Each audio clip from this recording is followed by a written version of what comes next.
Eles são a linha de frente da democracia. Para além de manter a ordem, sua função é garantir nossa liberdade.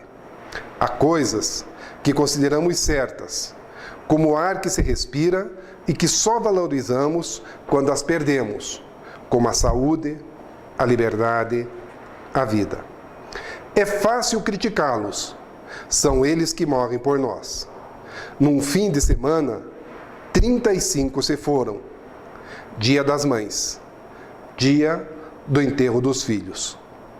Policiais, civis, militares, um bombeiro.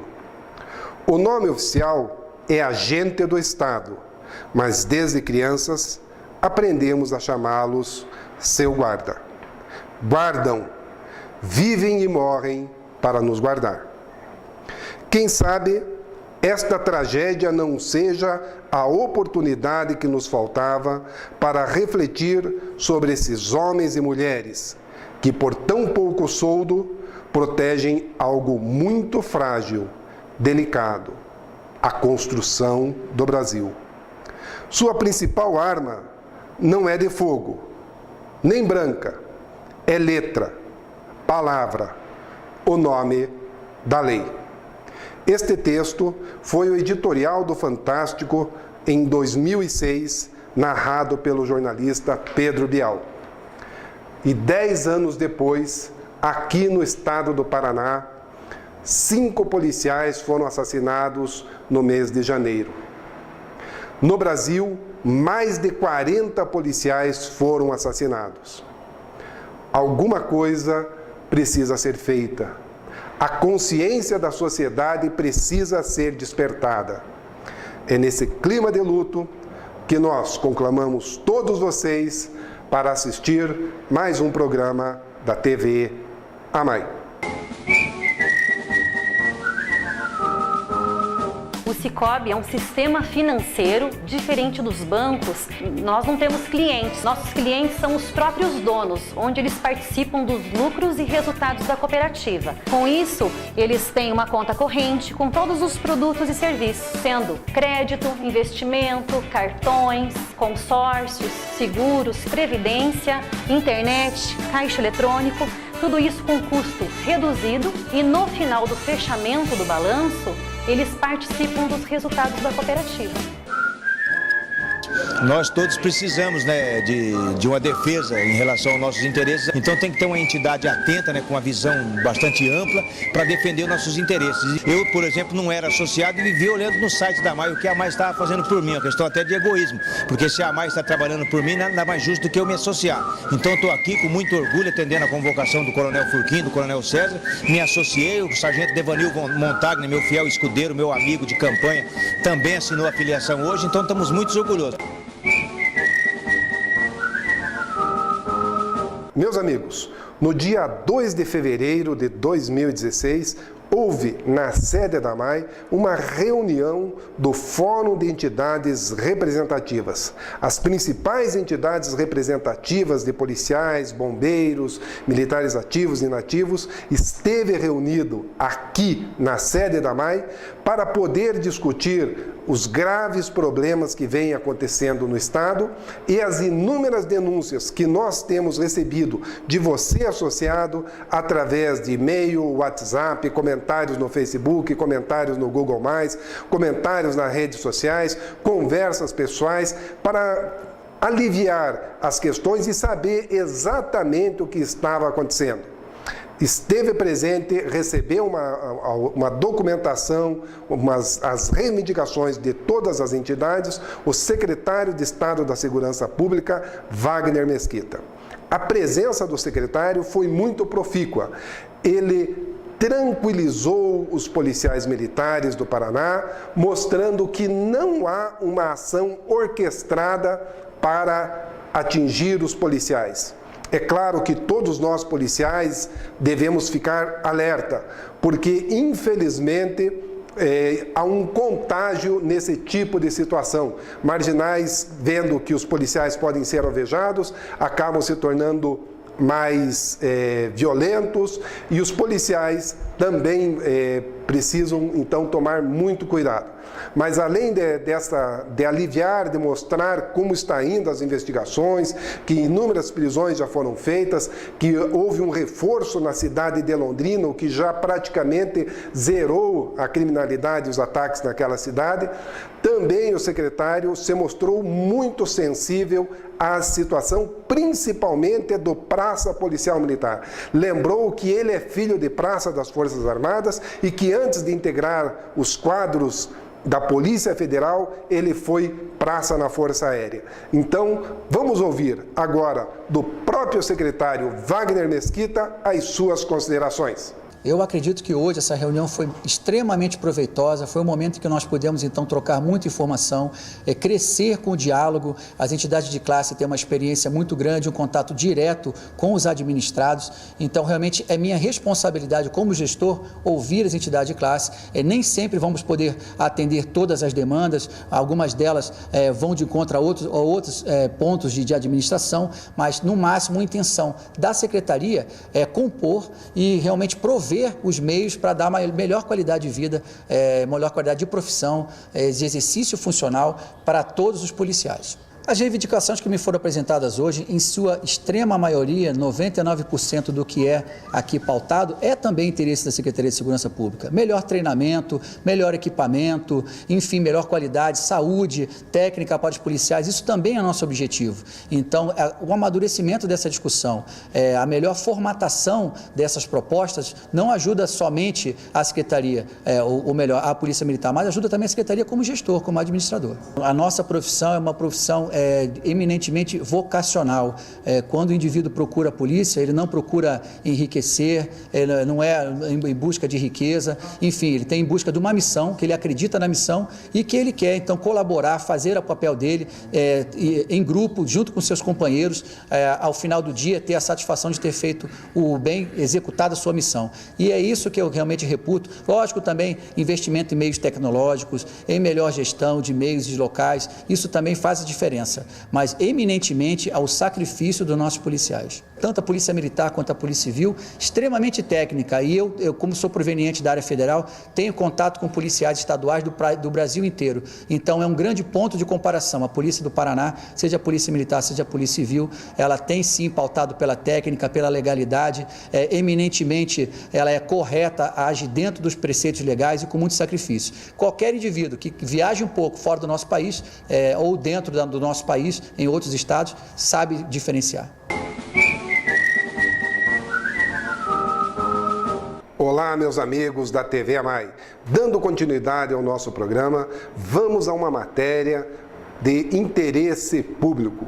Vamos hoje conhecer um pouco mais do AA, o Alcoólicos Anônimos. Junto conosco está aqui o César, que é um membro, uma pessoa que já participou aqui do AA, que existiu aqui no nosso SAS e que vai contar para nós como está funcionando o AA aqui na nossa região de Curitiba e litoral.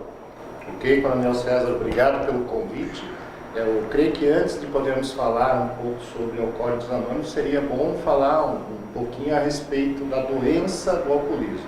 Isso é muito importante, é uma doença muito discriminada por não ser encarada como doença, não é, César? Exatamente. A Organização Mundial da Saúde entende o alcoolismo como sendo uma doença. O AA em si, ele aceita esse conjunto de fatores por acreditar realmente que não existe uma explicação lógica para a dependência do alcoolismo. Nós não fazemos estatística, porém acredita-se que entre 15% a 20% da população humana é afetada hoje não só pelo alcoolismo, mas também pelo alcoolismo associado a outras dependências. Qualquer ser humano não está imune a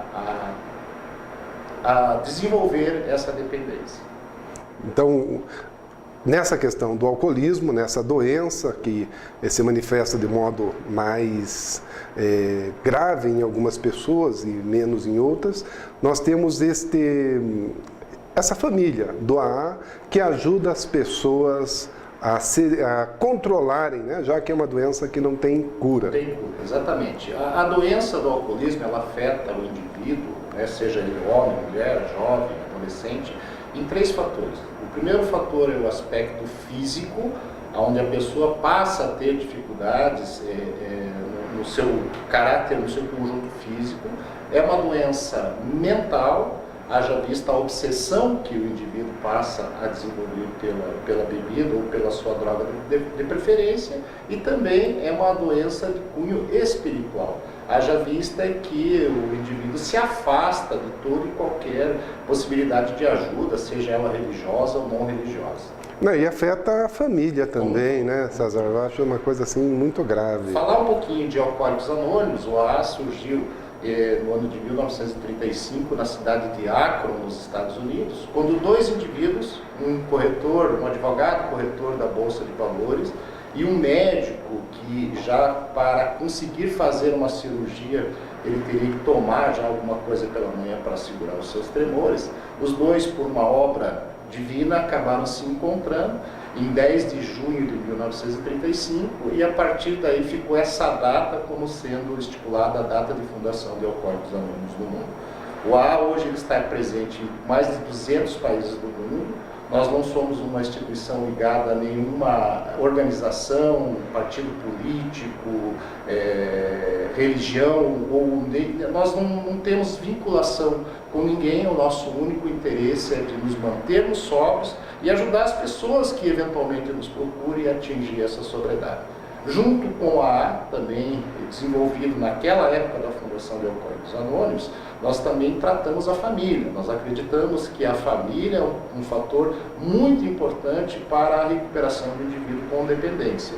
Então, trabalhando junto conosco, paralelo conosco, existem os grupos familiares Al-Anon, e parte dos grupos familiares Al-Anon também nós temos os grupos familiares Alatim, que são para jovens e adolescentes, filhos, amigos, parentes de pessoas com a dependência do alcoolismo. Parabéns. Obrigado. Sucesso aí. Obrigado. Muito obrigado. Meus amigos, daqui a pouco voltamos com sua TV AMAI.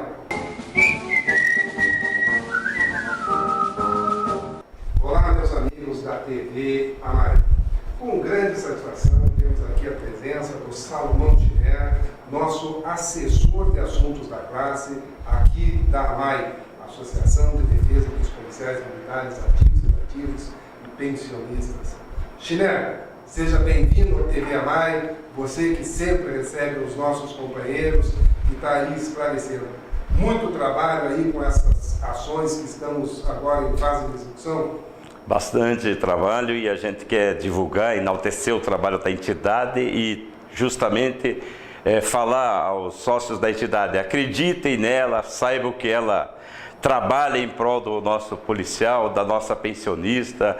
Hoje a gente vê as pensionistas que não tem nenhuma classe que os representa dentro da corporação. Nós temos a AMAI, que estão de porta aberta, recebendo-as, e elas tendo algum dinheiro, alguma ação proveniente do seu esposo a receber. Isso é muito contente, a gente tem muita satisfação, é grande da gente ver isso aí. Elas vêm procurar, sabendo do esposo, se tem algum direito, e elas foram acolhidas na entidade. Às vezes nem sócia não foram convidadas na época, vieram a ser sócias, estão ingressando com ações, com inventários, né? Inclusive seus familiares, filhos também levam para esse dinheiro, ou recebe esse montante aí que a entidade foi buscar para o seu associado. E a gente vê muitos sócios que chegam na entidade hoje e perguntam: o que a entidade fez por ele? Pô, a gente tem história, gente. Nós já tivemos o fecha quartel antigamente, que nós ganhávamos um salário muito ínfimo. Tivemos a negociação com o governo do estado, que foram parceladas em 14 vezes a antiga parcela do, da Casas Bahia, isso, cara. Aumenta os Casas Bahia, nós já tivemos. Nós já tivemos um salário de fome. Hoje o policial que está trabalhando na polícia, ele não sabe o que foi a polícia no passado. Trabalhar sem colete, trabalhar sem um armamento. Então, olha, esses remanescentes que estão hoje aqui, do passado que a gente vê, olha, eles foram os verdadeiros heróis. Nós nem em ônibus de graça nós entrávamos sem pagar. Hoje você entra pela porta do ônibus sem pagar. Antigamente você tinha que pagar, você tinha que ter uma farda para entrar no quartel, outra para sair do quartel. às vezes alugava um quartinho para trocar sua roupa, para ir paisando em casa, para evitar problemas, complicações. Então, a polícia tem um segmento grande, nós temos um grande segmento na corporação aí, que a evolução dos novos que estão hoje com um salário de R$ 4.180 por mês não é aquele que antigamente nós tínhamos o complemento do salário mínimo no soldo, gente. E olha, e sobrevivemos. A polícia antigamente ela montava-se um pelotão para ingressar na corporação, você não conseguia 30 homens para a corporação. E hoje não, hoje nós temos excedente. O último concurso teve 160 mil interessados. 130 mil dado ao salário hoje que está se aplicando. Então, a gente vê hoje a entidade, até eu brinquei hoje de manhã cedo ali, a AMAI, o que a AMAI faz? Ela se preocupa com o armamento, com o fardamento, com a viatura da corporação. É coisa que é material bélico, é coisa que o comandante devia estar preocupado. Mas a entidade está preocupada com isso, está vislumbrando isso aí. Muito obrigado, Salomão Ginebra. Olá, meus amigos. Temos aqui nos estúdios da TV AMAI o Dr. Marinson Albuquerque. Ele esteve em reunião em Brasília com o Cabo Sabino, representando a ANERB e a AMAI, para tratar dos importantes assuntos em trâmite na Câmara Federal. Mais uma vez, bem-vindo aqui aos nossos estúdios, Dr. Marinson, e conta para nós como foi essa reunião. Bem, obrigado, Coronel. Cumprimentando os telespectadores e associados da AMAI, a gente vem pressar um pouquinho daquilo que foi realizado lá em Brasília. E esta reunião com o deputado federal Cabo Sabino e com as demais entidades de classe que representam os policiais no Brasil inteiro, a ANERB, a qual a AMAI é filiada, e nós estávamos representando, juntamente com representantes de São Paulo, Mato Grosso do Sul, de Santa Catarina e Minas Gerais, e mais a ANASPRA, a FENEME e a AME Brasil estiveram presentes. Dentro deste sentido, nós realizamos estudos voltados à apresentação de projetos de lei no Congresso Nacional. Entre eles, mudanças no Decreto 667, com a Lei Orgânica de Segurança Pública, relativo à obrigatoriedade de equipamentos voltados à segurança do policial militar, como a blindagem de vidro de viatura, armamento, uma regulamentação da questão do próprio armamento, colete balístico, lanterna, o cinto de guarnição, enfim, uma regulamentação nacional desta questão. Outra condição importante foram as alterações, as propostas de alterações no Código Penal Militar, onde no artigo 9º a nossa proposta é inserir um parágrafo na qual o policial militar responderia em tempo de paz pelo Código Penal Comum. O que traz de benefício isso? Seria as penas alternativas, que não é previsto no Código Penal Militar, a prescrição, que é um período menor, e as penas que são mais brandas, né? Aí pergunta-se o seguinte: mas de repente isso só favorece o mau policial? Não, pelo contrário, favorece o bom policial também, que terá mais prerrogativas de defesa. No Código Penal, no Código de Processo Penal Militar, a nossa intenção é inserir dispositivos que constam já no Código de Processo Penal Comum, que seriam os dispositivos de absolvição sumária, né? A questão da audiência de custódia, deixar bem claro que o militar tem o direito à audiência de custódia, e a alteração definitiva no rito, isto é, colocando o acusado para ser ouvido como último ato do processo, o que é muito importante como instrumento de defesa. Você, primeiro, tem um conhecimento daquilo que as testemunhas, tanto de defesa quanto de acusação, vão falar, né, das provas em si, e aí depois o depoimento do acusado, o que é algo natural para que ele venha a se defender, e ocorre no Código de Processo Penal. Além disso, também a retirada do artigo 98A da Lei 9.099 de 1995, que trata da não possibilidade da transação penal para os militares. A transação penal, ela vem a fazer com que o processo não ocorra, isto é, o acusado, em troca, ele vai prestar um serviço comunitário, pagar cestas básicas, enfim, ele vai realizar um outro tipo de... penas alternativas.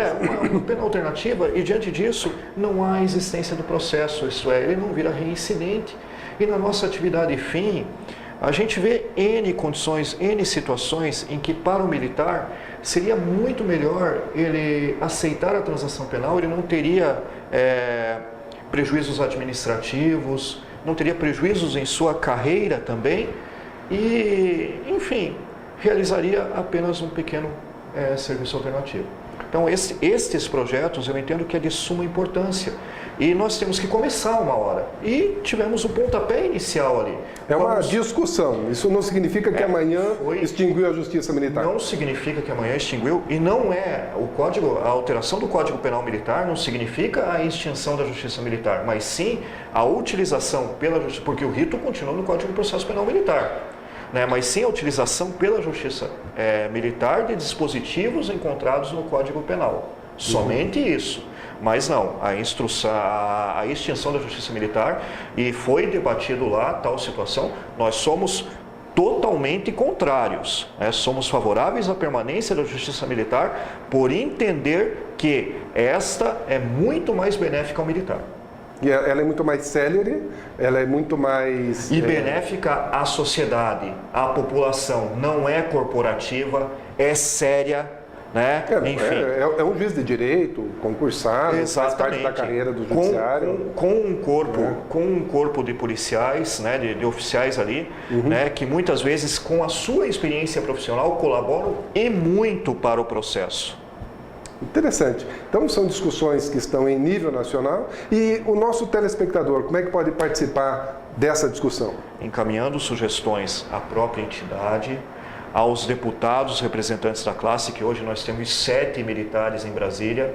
Aí, a partir do momento que você inicia um debate como estes 7 se envolvem, porque nós tínhamos assessores parlamentares de todos os deputados ali. Os deputados atuam de forma unida e isso é muito bom. Nós tivemos avanços o ano passado, como por exemplo o voto em trânsito, a determinação do fim das prisões disciplinares na Câmara Federal, indo para o Senado, e essas evoluções só se dão graças ao trabalho destes deputados. Então, encaminhando e-mail, encaminhando sugestões, participando do debate em si. Dr. Marinson, a sua atuação aqui no nosso corpo jurídico teve uma vitória expressiva, a gente recebeu muitos e-mails parabenizando, agradecendo a você, ao Dr. Davi, que foi esse habeas corpus que foi concedido em sede de prisão disciplinar, porque foi considerada ilegal o FAPD, né, a apuração, em relação a alguns comentários de rede social, a livre manifestação do direito. Explique melhor para nós aí. Primeiramente, este HC vem a consolidar a proteção à liberdade de expressão. O militar estadual tem o direito de opinar sobre questões políticas, sobre questões da corporação que não sejam situações de âmbito interno e voltados a assuntos de ordem policial em si, mas assuntos referentes a questões de condução de política de segurança pública, a questões inerentes até mesmo à condução de mandato político, de mandato do governo do Estado, enfim, de outras autoridades. O que ocorre? Estavam ocorrendo e ainda ocorre na corporação instauração de processos disciplinares devido a colocações públicas de policiais militares. E é aí que veio o HC e a posição magistral. Primeiramente, a coragem do associado, né, em se manifestar. Depois, a coragem do associado em se insurgir contra a punição disciplinar de 3 dias de prisão. E depois, com certeza, um instrumento do HC e a consolidação deste habeas corpus com a feliz colocação do juiz auditor militar, porque no HC ele discorda, ele coloca um posicionamento na qual ele entende que a colocação do policial militar não era aquela que ele acha correta. Sim. Mas devido à democracia, devido ao direito de opinar, ele concede o HC. Então eu achei formidável, incrível, e em Brasília a gente discutindo até com relação a esta questão, todos os militares comemoraram tal fato, tal situação, devido a esta extensão. Quer dizer, mesmo discordando, a democracia é celebrada, o direito de ter posições contrárias. O direito de discordar, o direito Exatamente. de... Muitas vezes eu não concordo com o senhor, ou o senhor não concorda comigo, mas nem por isso nós vamos se degladiar, enfim. Muito pelo contrário, vamos debater, vamos discutir e vamos aprimorar uma situação. E é assim que se constrói um país, se constrói uma corporação mais justa, mais humana, mais solidária. Né? Então foi nesse sentido que a vara da Auditoria Militar, o doutor Davi Pinto de Almeida, concedeu esse HC, dando o direito ao policial militar à liberdade de expressão. E ele não só concedeu o HC, como anulou todo o processo, né? E a prisão disciplinar e a punição disciplinar de 3 dias de prisão. O doutor Davi aí fazendo história, criando doutrina para o Brasil. Exatamente. Doutrina, jurisprudência.